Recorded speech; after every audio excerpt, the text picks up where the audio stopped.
Are you a beginner photographer and you have no idea what ISO, shutter speed, and aperture is? Well, hopefully this video will help you understand and master what those settings are. Let's go.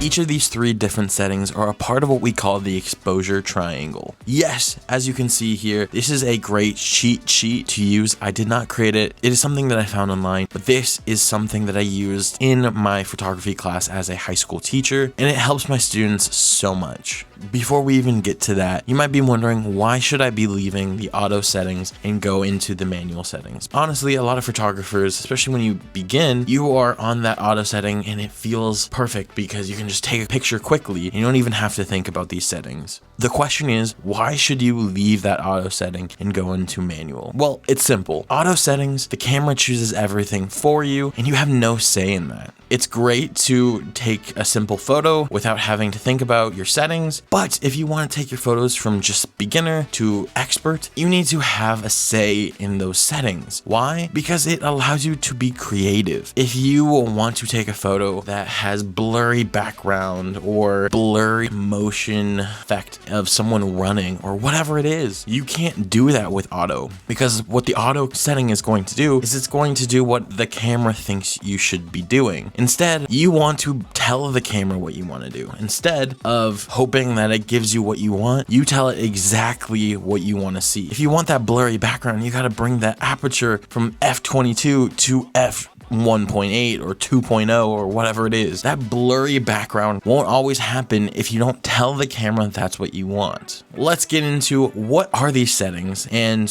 how do they work together. So as you can see, the exposure triangle is a triangle and they all connect to each other. This is a great image because these settings aren't just something that you affect one and not the others. Yes, you can have your camera set to aperture priority where you just change aperture and the camera does the rest. But to truly know your camera and to truly take photos, you need to learn how to know when to change ISO or when to change aperture or when to change shutter speed. These are all things that you need to learn or your photo won't look the way you need it to. Let's talk about each of them separately and then we will talk about how they work all together. First off, let's talk about aperture. At the most basic level, aperture is determining the size of that opening when you have a camera. A larger aperture or a smaller f-stop number lets more light in and it creates more of that shallow depth of field, which is, that blurry, awesome background when you see that in photos or in videos. And if you have a more smaller aperture, which is a larger f-stop number, it lets less light in and it creates a deeper depth of field, which basically means more is in focus.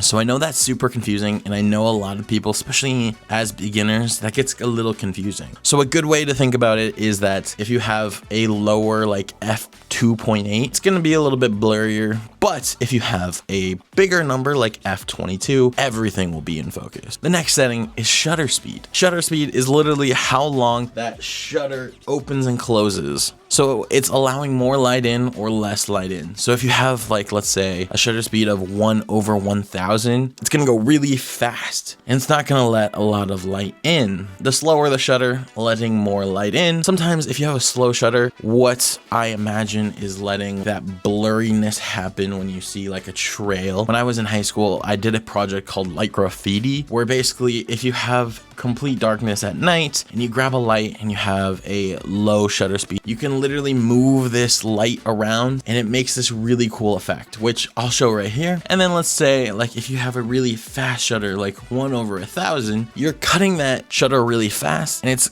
stopping that motion. So keep in mind when you have shutter speed, you are stopping something in motion or allowing more motion. So let's say if you have a really fast shutter, you are going to see that person freeze in midair. If you have a little bit slower of a shutter, you're going to see more of that motion blur, a little bit more of that jello-ness, which being a creative, you have that decision of do you want to see that motion or maybe you don't want to see that motion. So just keep that in mind. And then the last one is ISO. ISO is the camera's sensitivity to light, and And that ISO, if you have a larger, higher ISO, that means camera is more sensitive to light. A lower ISO, it's going to be less sensitive to light. I know a lot of people don't like to say this, but I see it as adding more artificial light or having less artificial light. A lot of the times, a lot of people will tell you should keep this as low as possible, and I agree. Unless you're in a super dark environment and you really need that ISO, I think you should keep that ISO 100 or as low as possible, because the more you have ISO, the more grainy the footage is. And a lot of times we don't really want grainy photos, again, unless it's something that you are adding into your photo for a reason. As you will learn, mastering these settings separately is a challenge, and mastering them all together is a challenge. But knowing what ISO, shutter speed, and aperture does separately will tell you how you should use them and use them all together. Let's say you're taking photos for a basketball game or a soccer game and you have a lot of motion. You're going to prioritize shutter speed because you want to keep those photos really crispy and clean, and you want to see that person kick the ball or get that basket. You want to prioritize shutter speed. So if you have a 1/1000, it's going to then force you to have to think about, do I need to boost the ISO or the aperture? If you want that shutter speed and you have that specific number that you want, let's say 1/1000, but it's still too dark, then you will go to, let's say, aperture, and you know that you want that shallow depth of field. So if you have a lens that has like a 2.8, let's say we get that to a 2.8, a shutter speed of 1000. I know, a lot of numbers, and I'm sorry, but that means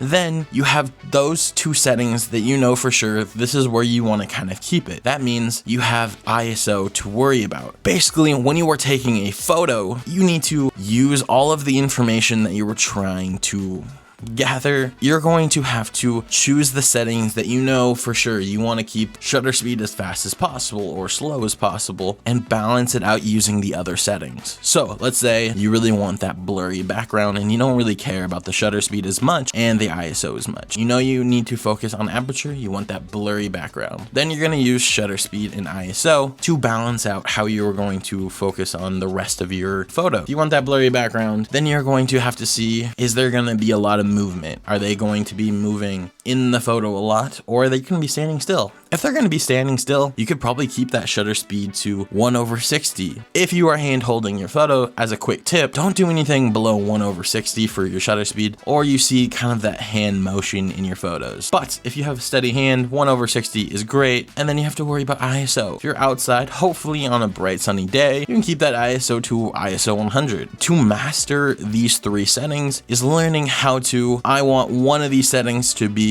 the blurry background, so you have that aperture set, and then you have to balance it out with those other two settings. So keep that in mind. Focus on what do you want to see, and then how can you balance it out with those other settings. Because ultimately, you're using these settings to bring exposure to your photo. That is what you need to keep in mind if you want to master the exposure triangle or aperture, ISO, and shutter speed. Hopefully that will help. If you want a more deeper dive into this video, please comment down below, and I will see you next time.